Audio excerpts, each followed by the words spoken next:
Welcome. Today, we're doing a deep dive into something, well, fundamental but also kind of surprising. It's about how our minds shape our money decisions. Not spreadsheets, not market charts, but the human stuff. And our guide for this exploration is a really insightful book review. It covers Morgan Housel's The Psychology of Money, which came out in 2020. And forget typical finance talk. The Right. core idea here, and this is what grabs you, is doing well with money has little to do with how smart you are and a lot to do with how you behave. Mm. That's pretty different, isn't it? Oh, completely. It really does flip the script. The argument is that financial success isn't about IQ points or, complex formulas. It's much more tied to our emotions, our biases, the habits we have day to day, and crucially, our own personal histories with money. It's less about market mechanics. And then more about understanding yourself. Exactly. Understanding how you react. Like, knowing you shouldn't panic sell is one thing, but actually keeping your cool when your savings suddenly drop, that's behavior. That's Uh, psychology, not just knowledge. That's a fantastic point, a crucial distinction. And speaking of distinctions, Housel makes another big one. He draws this really stark line between being rich and being wealthy. The review points this out clearly. Being rich, that's often the visible stuff, right? Flashy car, big house, spending to show status. hmm Often fleeting, too.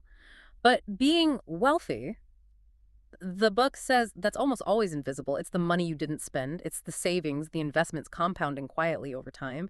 It's about realizing, and Housel puts it bluntly, that spending to impress others is, well, the fastest way to have less money. That really shifts your perspective from looking good outwardly to feeling secure inwardly. It does. And that ties into another huge theme, luck and risk. Right. It's not all about brilliant decisions or terrible mistakes, is it? Sometimes things just happen. External factors. Exactly. Success isn't always proof you're a genius, and failure doesn't automatically mean you messed up badly.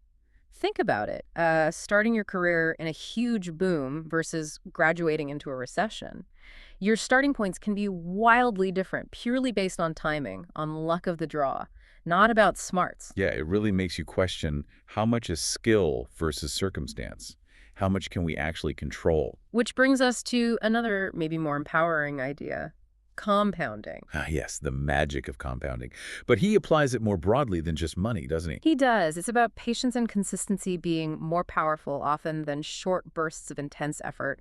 Not just with investing, but say learning a skill or building good habits. Think about just one small positive change each day.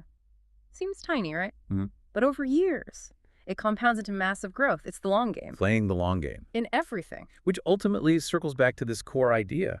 Personal finance is intensely personal. Yeah, there's no single right answer that works for everyone. Definitely not. Your strategy has to fit your goals, your background, your fears, your values, not just some template you found online or what someone else is doing. The book really pushes for, humility, patience, and really understanding your own psychology.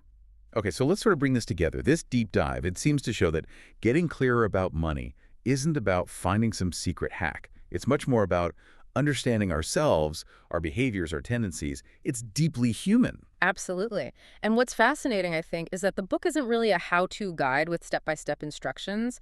It's described more as a, quote, meditation on our complicated relationship with money. It encourages self-awareness all the time instead of rigid rules. And it reminds us, this is key. Housel says, no one's crazy, people just have different experiences with money. No one's crazy. That's powerful. But what seems irrational to me might make perfect sense to you given your life experiences. Precisely. It fosters a kind of empathy, maybe. Yeah, I think so. So for everyone listening, the final thought is maybe this. How are your unique experiences, your biases, your everyday behaviors shaping your financial story? What could understanding yourself a bit better unlock for your own financial path? Something to think about.